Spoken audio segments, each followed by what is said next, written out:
தென்னாடுடைய சிவனே போற்றி, எந்நாட்டவர்க்கும் இறைவா போற்றி. அனைத்து தமிழ் உள்ளங்களுக்கும் கனிவான வணக்கங்கள். 12 மாதங்களை கொண்ட தமிழ் ஆண்டின் 2ஆம் மாதம்தான் வைகாசி மாதம். வைகாசி மாதத்தில் சூரியன் ரிஷபராசியில் பயணம் செய்வதால் ரிஷப மாதம் என்று அழைக்கப்படுகிறது.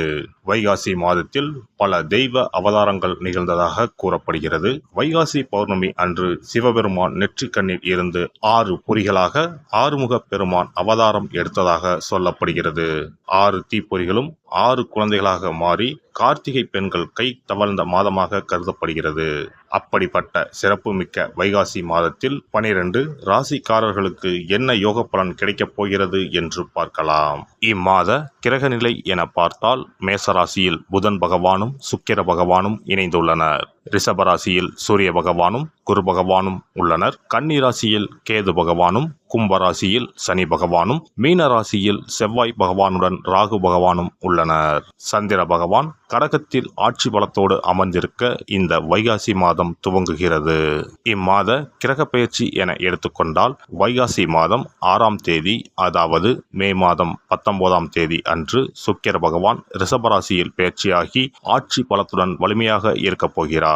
அதே போல வைகாசி மாதம் 18ஆம் தேதி, அதாவது மே மாதம் 31ஆம் தேதி புதன் பகவான் பெயர்ச்சியானது மேசத்தில் இருந்து ரிஷபத்திற்கு ஆகிறது. செவ்வாய் பகவான் வைகாசி மாதம் 19ஆம் தேதி, அதாவது ஜூன் மாதம் 1ஆம் தேதி மேச ராசியில் இடப்பெயர்ச்சி அடைந்து ஆட்சி பலத்துடன் வலிமையாக அமர்ந்து நற்பலன்களை அளிக்க உள்ளார். இந்த கிரக அமைப்பினால் உங்கள் வாழ்வில் ஏற்படக்கூடிய சுப மற்றும் அசுப பலன்கள் என்ன என்பதனையும், அசுப பலன் ஏற்படுமாயின் ராசிக்காரர்கள் செய்ய வேண்டிய பரிகாரம் என்ன, வழிபட வேண்டிய தெய்வம், வழிபடும் முறை என்ன என்பதனை பற்றி விரிவாக காண்போம். பிறக்கப் போகும் இம்மாதம் உங்கள் வாழ்வில் வளமும் நலமும் செல்வ செழிப்பும் பெற்று வாழ்வின் உயரிய நிலையை அடைய எல்லாம் வல்ல எம்பெருமானை வேண்டி விரும்பி கேட்டுக்கொள்கிறேன். மனத்துணிவும் எதையும் செய்து முடிக்கும் ஆற்றலும் பெற்ற மகர ராசி அன்பர்களே, நீங்கள் அதிகமாக உழைப்பவர்கள். இந்த மாதம் வீண் கவலை ஏற்பட்டு நீங்கும். நினைத்த காரியத்தை செய்து முடிப்பதில் வேகம் காட்டுவீர்கள். பணவரத்து திருப்திகரமாக இருக்கும். அதே நேரத்தில் எதிர்பாராத செலவும் ஏற்படும். உடைமைகளை கவனமாக பாதுகாத்துக் கொள்வது நல்லது. தொழில் வியாபாரத்தில் ஏற்படும் பண தேவையை சரிகட்ட நண்பர்கள் மூலம் உதவிகள் கிடைக்கும். தொழிலில் முன்னேற்றம் காண தேவையான பணிகளில் ஈடுபடுவீர்கள். உத்தியோகத்தில் இருப்பவர்களுக்கு அலுவலகம் தொடர்பான வேலைகளில் அலைச்சல் இருக்கும். ஆனால் செய்த வேலைக்கு நல்ல பலனை எதிர்பார்க்கலாம். குடும்பத்தில் வீண் பிரச்சனைகள் தலை தூக்கும். அவற்றை சுலபமாக கையாண்டு சமாளிப்பீர்கள். கணவன் மனைவிக்கிடையே பழைய விஷயங்களை பேசாமல் இருப்பதன் மூலம் ஒற்றுமை அதிகரிக்கும். உடல் ஆரோக்கியத்தில் கவனம் செலுத்துவது நல்லது. குழந்தைகள் மூலம் மகிழ்ச்சி உண்டாகும். பெண்களுக்கு பணவரத்து திருப்திகரமாக இருக்கும். பயணங்களின் போது பொருட்களின் மீது கவனம் தேவை. எடுத்த காரியத்தை செய்து முடிப்பதில் தாமதம் ஏற்படலாம். கலைத்துறையினருக்கு முயற்சிகளின் பேரில் புதிய ஒப்பந்தங்கள் கையெழுத்தாகும். ஆனால் பொருளாதார ரீதியாக சிறப்பாக இருக்கும். எதிர்பார்த்த புகழ் பாராட்டுகள் கிடைக்கும். அரசியலில் உள்ளவர்கள் வாகனங்களை பயன்படுத்தும் போது கவனம் தேவை. சிலருக்கு இடமாற்றம் உண்டாகலாம். நண்பர்கள் மூலம் எதிர்பார்த்த உதவிகள் கிடைக்கும். வாழ்க்கை தரம் உயரும். மாணவர்களுக்கு தேர்வில் கூடுதல் மதிப்பெண் பெற எடுக்கும் முயற்சிகள் கைகூடும். வீண் அலைச்சலை தவிர்ப்பது நல்லது. நட்சத்திர பலன்கள் உத்திராடம் 2, 3, 4 பாதங்கள்.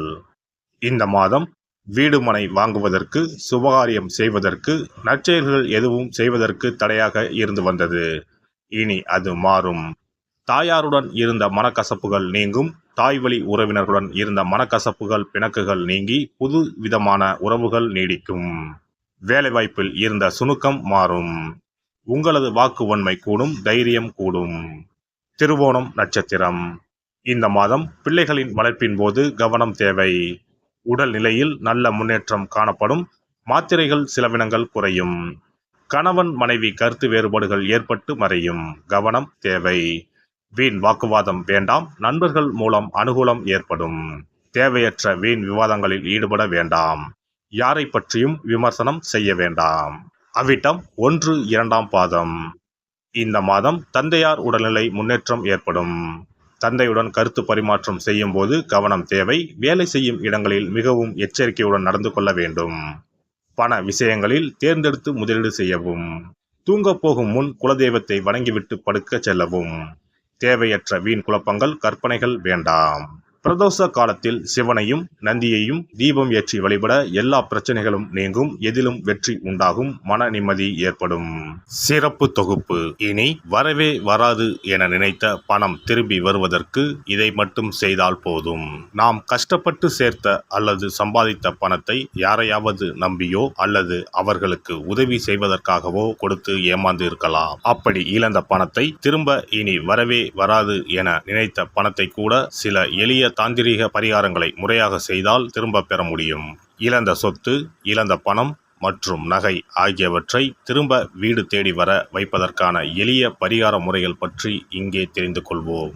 இந்த 2 முறைகளில் எந்த முறை நமக்கு எளிமையானதோ அதை செய்து பயன்பெறலாம். வாங்கிய பணத்தை திருப்பி கொடுக்க முடியாமல் கடன் தொல்லையால் அவதிப்படுபவரைப் போல் பணத்தை கொடுத்துவிட்டு அதை திரும்பி வாங்க முடியாமல் தவிப்பவர்கள் அதிகம் இருக்கத்தான் செய்கிறார்கள். யாராவது அவசரம் என பண உதவி கேட்கும்போது நட்பின் அடிப்படையிலோ அல்லது இருக்கப்பட்ட சிலர் பணம் கொடுத்திருப்பார்கள். ஆனால் பணம் வாங்கிய நபரோ அந்த பணத்தை திருப்பி தராமல் இழுத்தடிக்கலாம். பணம் தர வேண்டிய நபருக்கு சூழ்நிலை காரணமாக பணம் வராமல் உங்களுக்கு திருப்பி தர முடியாமல் இருக்கலாம். அல்லது அந்த நபர் பணத்தை திருப்பி தரும் எண்ணமே இல்லாமல் இருக்கலாம். நீங்களும் பல முறை பணத்தை கேட்டு சலித்துவிட்டு இனி அந்த பணம் நமக்கு வரவே வராது என நினைத்து பணத்தை திருப்பி வாங்குவதற்கான முயற்சியை கூட கைவிட்டிருக்கலாம். இப்படி கொடுத்த பணம் திரும்பி வரவே வராது என நினைத்த பணத்தை உங்களிடம் பணம் வாங்கிய நபரே மனம் மாறி அவராக வந்து உங்களிடம் திருப்பி தருவதற்கு சில எளிய முறைகளை வீட்டிலேயே செய்தால் போதும். பரிகாரம் 1. கற்பூரம் ஒன்றை ஏற்றி அது எரியும் சுடரின் மீது இரும்பு கலந்த ஏதாவது ஒரு தட்டினை காட்ட வேண்டும். இப்படி காட்டும்போது அந்த தட்டில் கரி படலம் ஒன்று உருவாகும். இந்த கரியை உங்களின் வலதுபுற நடுவிரலில் எடுத்து ஒரு தெளிவான வெள்ளை காகிதத்தில் உங்களுக்கு பணம் கொடுக்க வேண்டிய நபரின் பெயரை எழுதி கொள்ளுங்கள். பிறகு அந்த பேப்பரை சிறியதாக மடித்து உள்ளங்கையில் வைத்துக்கொண்டு உங்களுக்கு பணம் கொடுக்க வேண்டிய அந்த நபரின் முகத்தை மனதில் நினைத்து கொண்டு அவர் உங்களுக்கு பணம் கொடுத்து விட்டதாகவும் உங்களுக்கு வரவேண்டிய பணம் அனைத்தும் வந்துவிட்டதாகவும் நினைத்து கொள்ளுங்கள். அந்த நபரின் பெயர் எழுதிய காகிதத்தை வீட்டின் பூஜை அறையில் வைத்து விடுங்கள். பிறகு அதை ஆற்றில் போட்டு விடலாம். பரிகாரம் 2. ஒரு சிறிய கிண்ணத்தில் மஞ்சளை தண்ணீர் கரைத்து எடுத்துக்கொள்ளுங்கள். ஒரு குச்சியால் அந்த மஞ்சளை தொட்டு வெள்ளை காகிதத்தில் பணம் தர வேண்டிய நபரின் பெயரை எழுதி கொள்ளுங்கள். ஓம் ஸ்ரீ கார்த்த வீர்யாஜுனாய நமக என்ற மந்திரத்தை 27 முறை சொல்லி பணம் கொடுக்க வேண்டிய நபர் உங்களுக்கு தர வேண்டிய பணம் அனைத்தையும் கொடுத்து விட்டதாக நினைத்து வேண்டிக் கொண்டு அந்த காகிதத்தை சுற்றி வெள்ளை நூலால் கட்டிவிட வேண்டும். பிறகு அந்த காகிதத்தை ஆற்றிலோ கடலிலோ போட்டுவிட வேண்டும். இந்த 2 முறைகளில் யாருக்கு எது வசதியோ அந்த முறையில் பரிகாரத்தை செய்யலாம். ஏதாவது ஒரு முறையை பின்பற்றினால் போதும். 2 முறைகளிலும் செய்ய வேண்டியது கிடையாது. இந்த பரிகாரத்தை தெற்கு நோக்கி அமர்ந்து செய்ய வேண்டும். இந்த பரிகாரத்தை நம்பிக்கையுடன் தொடர்ந்து செய்து வந்தால் கண்டிப்பாக வராது என நினைத்த பணம் விரைவில் உங்களின் வீடு தேடி வரும்.